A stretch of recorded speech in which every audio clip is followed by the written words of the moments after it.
ಮೂಢ ಹಗರಣ ರಾಜ್ಯದ ಮುಖ್ಯಮಂತ್ರಿ ಸಿದ್ದರಾಮಯ್ಯನವರ ಕುರ್ಚಿಗೆ ಕಂಟಕವನ್ನು ತಂದೊಡ್ಬೋದು ಅಂತಕ್ಕಂಥ ಚರ್ಚೆಗಳು ನಡೀತಿರುವ ಈ ಸಂದರ್ಭದಲ್ಲಿಯೇ ಮುಖ್ಯಮಂತ್ರಿಗಳ ಧರ್ಮಪತ್ನಿ ಶ್ರೀಮತಿ ಪಾರ್ವತಮ್ಮ ಸಿದ್ದರಾಮಯ್ಯನವರು ತಾವು ಮೂಢದಿಂದ ಪಡೆದುಕೊಂಡಿದ್ದಂತಹ 14 ಸೈಟ್ಗಳನ್ನು ಹಿಂದಿರುಗಿಸ್ತಕ್ಕಂಥ ಒಂದು ಪ್ರಮುಖ ನಿರ್ಧಾರಕ್ಕೆ ಬಂದಿರುವ ಈ ಸಂದರ್ಭದಲ್ಲಿಯೇ ಇಡಿ ಈ ಮೂಢ ಹಗರಣಕ್ಕೆ ಎಂಟ್ರಿಯನ್ನು ಕೊಟ್ಟಿರ್ತಕ್ಕಂಥದ್ದು ಸಿದ್ದರಾಮಯ್ಯನವರಿಗೆ ತೀವ್ರ ಸಂಕಷ್ಟವನ್ನು ತಂದೊಡ್ಡಿದೆ.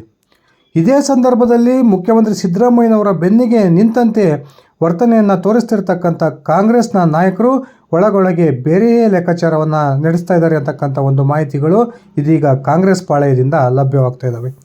ಒಂದು ವೇಳೆ ಅನಿವಾರ್ಯ ಕಾರಣಗಳಿಗಾಗಿ ಸಿದ್ದರಾಮಯ್ಯನವರು ಮುಖ್ಯಮಂತ್ರಿ ಸ್ಥಾನದಿಂದ ಕೆಳಗಿಳಿತಕ್ಕಂಥ ಸಂದರ್ಭ ಒದಗಿ ಬಂದರೆ ತಾವೇ ರಾಜ್ಯದ ಮುಖ್ಯಮಂತ್ರಿ ಆಗಬೇಕು ಅನ್ನುವ ಒಂದು ಮಹತ್ವದ ಗುರಿಯನ್ನು ಇಟ್ಕೊಂಡು ಕಾಂಗ್ರೆಸ್ನ 4 ರಿಂದ 5 ಪ್ರಭಾವಿ ನಾಯಕರು ಇದೀಗ ಆ ಮುಖ್ಯಮಂತ್ರಿ ಸ್ಥಾನಕ್ಕೆ ಪ್ರಯತ್ನವನ್ನು ಆರಂಭಗೊಳಿಸಿರ್ತಕ್ಕಂಥದ್ದು ಸಿದ್ದರಾಮಯ್ಯನವರ ಜೊತೆಗೆ ಅವರ ಬೆಂಬಲಿಗರಿಗೂ ಸಹ ಬಹುದೊಡ್ಡ ಒಂದು ಆತಂಕವನ್ನು ತಂದೊಡ್ಡಿದೆ ಅಂತಕ್ಕಂಥ ಮಾತುಗಳು ಕೇಳಿ ಬರ್ತಾ ಇದ್ದಾವೆ. ಇದೇ ಸಂದರ್ಭದಲ್ಲಿ ಸಿದ್ದರಾಮಯ್ಯನವರ ಅತ್ಯಾಪ್ತ ಬಳಗದಲ್ಲಿ ಗುರುತಿಸಿಕೊಂಡಿರ್ತಕ್ಕಂಥ ಪ್ರಭಾವಿ ಸಚಿವರೊಬ್ಬರು ಕಾಂಗ್ರೆಸ್ನಲ್ಲಿ ನಡೆದಿರ್ತಕ್ಕಂಥ ಆಂತರಿಕ ಬೆಳವಣಿಗೆಗಳ ಸೂಕ್ಷ್ಮ ವಿಚಾರವನ್ನು ಇದೀಗ ಹೊರಹಾಕೋದ್ರ ಮೂಲಕ ಕಾಂಗ್ರೆಸ್ ಪಾಳೆಯದಲ್ಲಿ ಎಲ್ಲವೂ ಕೂಡ ಸರಿಯಾಗಿಲ್ಲ ಅಂತಕ್ಕಂಥ ಒಂದು ಭಾವನೆ ಬರೋ ರೀತಿ ಹೇಳಿಕೆಗಳನ್ನು ಕೊಟ್ಟಿರ್ತಕ್ಕಂಥದ್ದು ಅತ್ಯಂತ ಅಚ್ಚರಿಗೆ ಕಾರಣವಾಗಿದೆ. ಈಗಾಗಲೇ ರಾಜ್ಯದ ಮುಖ್ಯಮಂತ್ರಿ ಕುರ್ಚಿಯ ಮೇಲೆ ಕಾಂಗ್ರೆಸ್ನ ಪ್ರಭಾವಿ ನಾಯಕರು ಕಣ್ಣಿಟ್ಟಿದ್ದು ತಾವೇ ರಾಜ್ಯದ ಮುಂದಿನ ಮುಖ್ಯಮಂತ್ರಿ ಆಗಬೇಕು ಅನ್ನುವ ಕನಸನ್ನು ಇಟ್ಕೊಂಡಿರ್ತಕ್ಕಂಥದ್ದು ಇಡೀ ರಾಜ್ಯದ ಜನರಿಗೆ ಗೊತ್ತಿದೆ. ಅದರಲ್ಲೂ ಕೂಡ ಅತ್ಯಂತ ಪ್ರಮುಖವಾಗಿ ಕೆಪಿಸಿಸಿ ಅಧ್ಯಕ್ಷ ಡಿ.ಕೆ. ಶಿವಕುಮಾರ್, ರಾಜ್ಯದ ಗೃಹ ಸಚಿವ ಜಿ. ಪರಮೇಶ್ವರ್, ಲಿಂಗಾಯತ ಕೋಟಾದಡಿಯಲ್ಲಿ ಎಂ.ಬಿ. ಪಾಟೀಲ್, ಅದೇ ರೀತಿ ಸಿದ್ದರಾಮಯ್ಯ ಅತ್ಯಾಪ್ತ ಬಳಗದಲ್ಲಿ ಗುರುತಿಸಿಕೊಂಡಿರ್ತಕ್ಕಂಥ ಉತ್ತರ ಕರ್ನಾಟಕ ಭಾಗದ ಪ್ರಭಾವಿ ಸಚಿವರಾಗಿರ್ತಕ್ಕಂಥ ಸತೀಶ್ ಜಾರಕಿಹೊಳಿ ಅವರು ತಾವು ಮುಂದಿನ ಮುಖ್ಯಮಂತ್ರಿ ಆಗಬೇಕು ಅನ್ನೋ ಪ್ರಯತ್ನವನ್ನು ನಡೆಸ್ತಾ ಇರ್ತಕ್ಕಂಥದ್ದು. ಈ ಒಂದು ಪ್ರಭಾವಿ ನಾಯಕರುಗಳ ಪೈಕಿ ಕೆಲವೊಂದು ನಾಯಕರಿಗೆ BJPಯ ಒಂದು ಬಣ ಇದೀಗ ಬೆಂಬಲಕ್ಕೆ ನಿಂತಿರ್ತಕ್ಕಂಥದ್ದು ಕೂಡ ರಾಜ್ಯದ ರಾಜಕಾರಣದಲ್ಲಿ ಸ್ಫೋಟಕ ಬೆಳವಣಿಗೆಗೆ ಕಾರಣವಾಗಿದೆ ಅಂತಕ್ಕಂಥ ಮಾತುಗಳು ಇದೀಗ ಮುಖ್ಯಮಂತ್ರಿಯ ಅತ್ಯಾಪ್ತ ಸಚಿವನಿಂದ ಹೊರಬಿದ್ದಿರ್ತಕ್ಕಂಥ ಮಾಹಿತಿ ಇದೀಗ ಕಾಂಗ್ರೆಸ್ ಪಾಳೆಯದಲ್ಲಿ ಒಂದು ರೀತಿಯ ತಳಮಳವನ್ನು ತಂದೊಡ್ಡಿದೆ ಅಂತಕ್ಕಂಥ ಮಾತುಗಳು ಕೇಳಿ ಬರ್ತಾ ಇದ್ದಾವೆ. ಬನ್ನಿ ಸ್ನೇಹಿತರೆ, ಮುಖ್ಯಮಂತ್ರಿ ಕುರ್ಚಿಯ ವಿಚಾರಕ್ಕೆ ಸಂಬಂಧಪಟ್ಟಂತೆ ಮಹತ್ವದ ಹೇಳಿಕೆಯನ್ನು ಕೊಟ್ಟಿರ್ತಕ್ಕಂಥ ಆ ಸಚಿವರಾದರು ಯಾರು, ನಿಜಕ್ಕೂ ಕೂಡ BJPಯ ಒಂದು ಬಣ ಯಾವ ಒಬ್ಬ ಕಾಂಗ್ರೆಸ್ನ ನಾಯಕನಿಗೆ ಬೆಂಬಲಕ್ಕೆ ನಿಲ್ತಕ್ಕಂಥ ಸಾಧ್ಯತೆಗಳಿದ್ದಾವೆ ಅನ್ನೋದನ್ನು ತಿಳ್ಕೊಂಡು ಬರೋಣ. ಅದಕ್ಕಿಂತ ಮುಂಚೆ ನೀವಿನ್ನು ನನ್ನ ಇಟ್ಕೆ ಮತ್ತು ಯೂಟ್ಯೂಬ್ ಚಾನಲ್ಗೆ ಸಬ್ಸ್ಕ್ರೈಬ್ ಮಾಡ್ಕೊಂಡಿಲ್ಲ ಅಂದರೆ ದಯವಿಟ್ಟು ಸಬ್ಸ್ಕ್ರೈಬ್ ಮಾಡಿಕೊಂಡು ಬೆಲ್ ಬಟನನ್ನು ಕ್ಲಿಕ್ ಮಾಡಿ.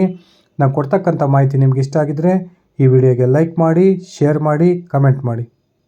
ಸ್ನೇಹಿತರೆ, ಮೂಢ ಹಗರಣ ಬಹುತೇಕ ಸಿದ್ದರಾಮಯ್ಯನವರ ಕುರ್ಚಿಗೆ ಕಂಟಕವನ್ನು ತಂದೊಡ್ಡುತ್ತೆ ಅಂತಕ್ಕಂಥ ಚರ್ಚೆಗಳು ಇದೀಗ ರಾಜ್ಯ ರಾಜಕೀಯ ವಲಯದಲ್ಲಿ ತೀವ್ರವಾಗಿ ನಡೀತಾ ಇದ್ದಾವೆ.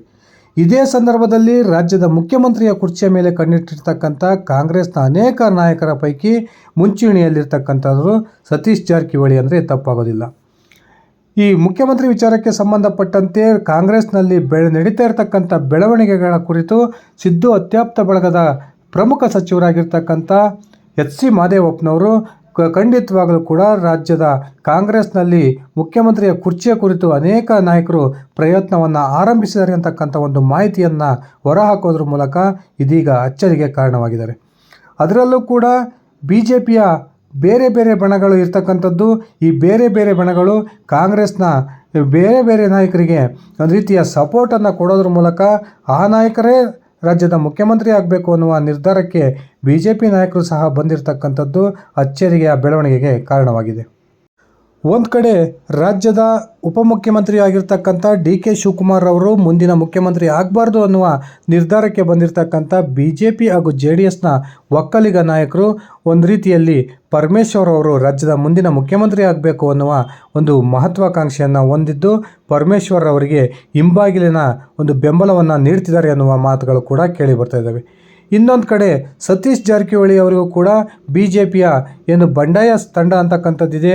ಉದಾಹರಣೆ ಯತ್ನಾಳ್, ರಮೇಶ್ ಜಾರಕಿಹೊಳಿ ಇವರ ನೇತೃತ್ವದ ಒಂದು ತಂಡ ಸತೀಶ್ ಜಾರಕಿಹೊಳಿ ಅವರ ಮುಂದಿನ ಮುಖ್ಯಮಂತ್ರಿ ಆಗಬೇಕು ಅನ್ನುವ ಒಂದು ನಿರ್ಧಾರಕ್ಕೆ ಬಂದಿದ್ದು, ಆ ಒಂದು ವೇಳೆ ಸತೀಶ್ ಜಾರಕಿಹೊಳಿ ಅವರು ರಾಜ್ಯದ ಮುಖ್ಯಮಂತ್ರಿ ಆಗುವ ಒಂದು ಅವಕಾಶ ಬಂದರೆ ಆ ಸತೀಶ್ ಜಾರಕಿಹೊಳಿ ಅವರಿಗೆ ತಮ್ಮ ಬೆಂಬಲವನ್ನು ಸೂಚಿಸೋದಕ್ಕೆ ಈಗಾಗಲೇ ಒಂದು ತಯಾರಿಯನ್ನು ನಡ್ಕೊಂಡಿದ್ದಾವೆ ಅಂತಕ್ಕಂಥ ಮಾತುಗಳು ಕೂಡ ಕೇಳಿ ಬರ್ತಾ ಇದ್ದಾವೆ. ಆದರೆ ನೇರವಾಗಿ ಸತೀಶ್ ಜಾರಕಿಹೊಳಿ ಅವರಿಗೆ ಬೆಂಬಲವನ್ನು BJPಯ ನಾಯಕರು ಕೊಡೋದಕ್ಕೆ ಸಾಧ್ಯವಿಲ್ಲದೆ ಆದರೂ ಕೂಡ ಸತೀಶ್ ಜಾರಕಿಹೊಳಿ ಅವರು ಮುಖ್ಯಮಂತ್ರಿ ಆಗೋದಕ್ಕೆ ಏನೆಲ್ಲ ಒಂದು ಹಿಂಬಾಗಿಲಿನ ಸಪೋರ್ಟ್ ಬೇಕು, ಆ ಎಲ್ಲ ಸಪೋರ್ಟನ್ನು ಕೂಡ ಇದೀಗ BJPಯ ಯತ್ನಾಳ್ ಮತ್ತು ಅವರ ತಂಡದವರು ಮಾಡೋದಕ್ಕೆ ರೆಡಿ ಇದ್ದು, ರಾಜ್ಯದಲ್ಲಿ ಯಾವುದೇ ಕಾರಣಕ್ಕೂ ಕೂಡ DK ಶಿವಕುಮಾರ್ ಮುಖ್ಯಮಂತ್ರಿ ಆಗಬಾರ್ದು ಅನ್ನುವ ನಿರ್ಧಾರಕ್ಕೆ ಇದೀಗ ಯತ್ನಾಳ್ ಮತ್ತು ಅವರ ತಂಡದ ಸದಸ್ಯರು ಬಂದಿದ್ದಾರೆ ಅನ್ನುವ ಮಾತುಗಳು ಕೂಡ ಕೇಳಿ ಬರ್ತಾ ಇದ್ದಾವೆ. ಒಂದು ಕಡೆ ಮುಖ್ಯಮಂತ್ರಿ ಸಿದ್ದರಾಮಯ್ಯನವರಿಗೆ ನಾವು ಸಪೋರ್ಟ್ ಮಾಡ್ತೀವಿ ಅಂತಕ್ಕಂಥ ಭಾವನೆ ಬರೋ ರೀತಿಯ ವರ್ತನೆಗಳನ್ನು ರಾಜ್ಯದ ಕಾಂಗ್ರೆಸ್ ನಾಯಕರು ಮಾಡ್ತಾ ಇದ್ದರೂ ಕೂಡ ಒಳಗೊಳಗೆ ಮುಖ್ಯಮಂತ್ರಿಯ ಕುರ್ಚಿಯ ಪ್ರಯತ್ನವನ್ನು ಮುಂದುವರಿಸಿರ್ತಕ್ಕಂಥದ್ದು ರಾಜ್ಯದ ಕಾಂಗ್ರೆಸ್ ಪಾಳ್ಯದಲ್ಲಿ ಇತ್ತೀಚೆಗೆ ನಡೀತಿರ್ತಕ್ಕಂಥ ಸ್ಫೋಟಕ ಬೆಳವಣಿಗೆ ಅಂದರೆ ತಪ್ಪಾಗೋದಿಲ್ಲ. ಇದೇ ಸಂದರ್ಭದಲ್ಲಿ ರಾಜ್ಯದ ಕಾಂಗ್ರೆಸ್ ನಾಯಕರ ಪೈಕಿಯೇ ಇದೇ ನಾಯಕ ರಾಜ್ಯದ ಮುಖ್ಯಮಂತ್ರಿ ಆಗಬೇಕು, ಇದೇ ನಾಯಕ ಮುಖ್ಯಮಂತ್ರಿ ಆಗಬಾರ್ದು ಅನ್ನುವ ನಿರ್ಧಾರವನ್ನು ಕೂಡ ಈಗಾಗಲೇ ಕಾಂಗ್ರೆಸ್ ನಾಯಕರು ಮಾಡಿಕೊಂಡಿದ್ದು, ಒಂದು ಕಡೆ DK ಶಿವಕುಮಾರ್ ಅವರ ಮುಖ್ಯಮಂತ್ರಿ ಗಾದಿಯನ್ನು ತಪ್ಪಿಸೋ ಪ್ರಯತ್ನಗಳು ನಡೀತಾ ಇದ್ದಾವೆ. ಇನ್ನೊಂದು ಕಡೆ DK ಶಿವಕುಮಾರ್ ಅವರ ಬಣದಿಂದ ಸತೀಶ್ ಜಾರಕಿಹೊಳಿ ಅವರ ಒಂದು ಮುಖ್ಯಮಂತ್ರಿ ಸ್ಥಾನವನ್ನು ತಪ್ಪಿಸ್ತಕ್ಕಂಥ ಪ್ರಯತ್ನಗಳು ಕೂಡ ನಡೀತಿದ್ದಾವೆ ಅನ್ನುವ ಮಾಹಿತಿಗಳು ಕೇಳಿ ಬರ್ತಾ ಇದ್ದಾವೆ.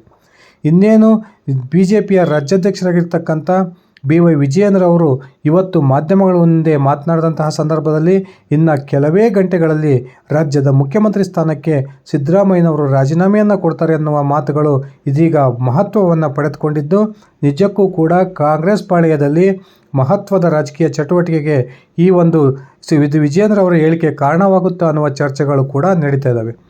ಇದೇ ಸಂದರ್ಭದಲ್ಲಿ ರಾಜ್ಯದ ಕಾಂಗ್ರೆಸ್ ಸರ್ಕಾರ ದಸರಾ ಹಬ್ಬಕ್ಕೂ ಮುನ್ನವೇ ಪತನಗೊಳ್ಳುತ್ತೆ ಅಂತಕ್ಕಂಥ ಹೇಳಿಕೆಗಳನ್ನು ಈಗಾಗಲೇ BJP ನಾಯಕರು ಕೊಡ್ತಾ ಇದ್ದು, ನಿಜಕ್ಕೂ ಕೂಡ ಈ ಒಂದು ರೀತಿಯ ಬೆಳವಣಿಗೆ ರಾಜ್ಯದಲ್ಲಿ ನಡೆಯುತ್ತಾ ಅಂತಕ್ಕಂಥದ್ದೇ ಅತ್ಯಂತ ಅಚ್ಚರಿಗೆ ಕಾರಣವಾಗಿದೆ. BJP ನಾಯಕರ ಮೂಲ ಉದ್ದೇಶ ಇರತಕ್ಕಂಥದ್ದೇ ಮುಖ್ಯಮಂತ್ರಿ ಸ್ಥಾನದಿಂದ ಸಿದ್ದರಾಮಯ್ಯನವರನ್ನು ಕೆಳಗಿಳಿಸಿದರೆ ಅದು ಆಟೋಮೆಟಿಕ್ ಆಗಿ ರಾಜ್ಯದ ಕಾಂಗ್ರೆಸ್ ಸರ್ಕಾರ ಪತನವಾಗುತ್ತೆ ಅಂತಕ್ಕಂಥ ಗುರಿ ಇದೀಗ BJP ನಾಯಕರದ್ದಾಗಿದೆ. ಈಗಾಗಲೇ ರಾಜ್ಯದ ಕಾಂಗ್ರೆಸ್ನಲ್ಲಿರ್ತಕ್ಕಂಥ ಅನೇಕ ಬಣ ರಾಜಕಾರಣ ಯಾವುದೇ ಕಾರಣಕ್ಕೂ ಕೂಡ ರಾಜ್ಯದಲ್ಲಿ ಕಾಂಗ್ರೆಸ್ ಸರ್ಕಾರ ಮುಂದುವರಿಯೋದಕ್ಕೆ ಸಾಧ್ಯತೆಗಳನ್ನು ಕಡಿಮೆಗೊಳಿಸಿದೆ. ಬಣ ರಾಜಕಾರಣ ತಾರಕಕ್ಕೇರುತ್ತೆ.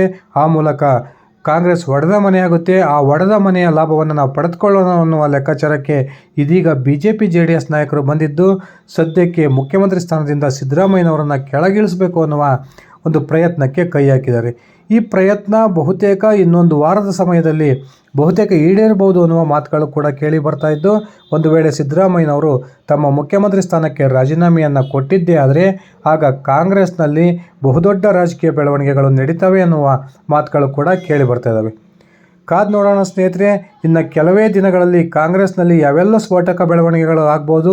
ರಾಜ್ಯದ ಮುಖ್ಯಮಂತ್ರಿ ಸ್ಥಾನದಿಂದ ಸಿದ್ದರಾಮಯ್ಯನವರು ಕೆಳಗಿಳಿದಿದ್ದೇ ಆದರೆ ಆಗ ರಾಜ್ಯದ ನೂತನ ಮುಖ್ಯಮಂತ್ರಿಯಾಗಿ ಯಾರು ಅಧಿಕಾರವನ್ನು ಸ್ವೀಕರಿಸ್ಬೋದು. ನಿಜಕ್ಕೂ ಕೂಡ ಕಾಂಗ್ರೆಸ್ ಸರ್ಕಾರ ತನ್ನ ಅಸ್ತಿತ್ವವನ್ನು ಉಳಿಸ್ಕೊಳ್ಳುತ್ತಾ ಅಥವಾ ಪತನವಾಗುತ್ತಾ? ದಯವಿಟ್ಟು ಇದರ ಕುರಿತು ನಿಮ್ಮ ವೈಯಕ್ತಿಕ ಅಭಿಪ್ರಾಯವನ್ನು ಕಮೆಂಟ್ ಮಾಡಿ. ಇದಿಷ್ಟಾಗಿತ್ತು ಸ್ನೇಹಿತರೆ ನನ್ನ ಇವತ್ತಿನ ಈ ವಿಡಿಯೋ. ನಾನು ಕೊಟ್ಟಿರ್ತಕ್ಕಂಥ ಮಾಹಿತಿ ನಿಮಗೆ ಇಷ್ಟ ಆಗಿದ್ದರೆ ಈ ವಿಡಿಯೋಗೆ ಲೈಕ್ ಮಾಡಿ, ಶೇರ್ ಮಾಡಿ, ಕಮೆಂಟ್ ಮಾಡಿ. ನೀವಿನ್ನು ನನ್ನ ಇಟ್ಕೆ ಮತ್ತು ಯೂಟ್ಯೂಬ್ ಚಾನಲ್ಗೆ ಸಬ್ಸ್ಕ್ರೈಬ್ ಮಾಡ್ಕೊಂಡಿಲ್ಲ ಅಂದರೆ ದಯವಿಟ್ಟು ಸಬ್ಸ್ಕ್ರೈಬ್ ಮಾಡಿಕೊಂಡು ಬೆಲ್ ಬಟನ್ನ ಕ್ಲಿಕ್ ಮಾಡಿ.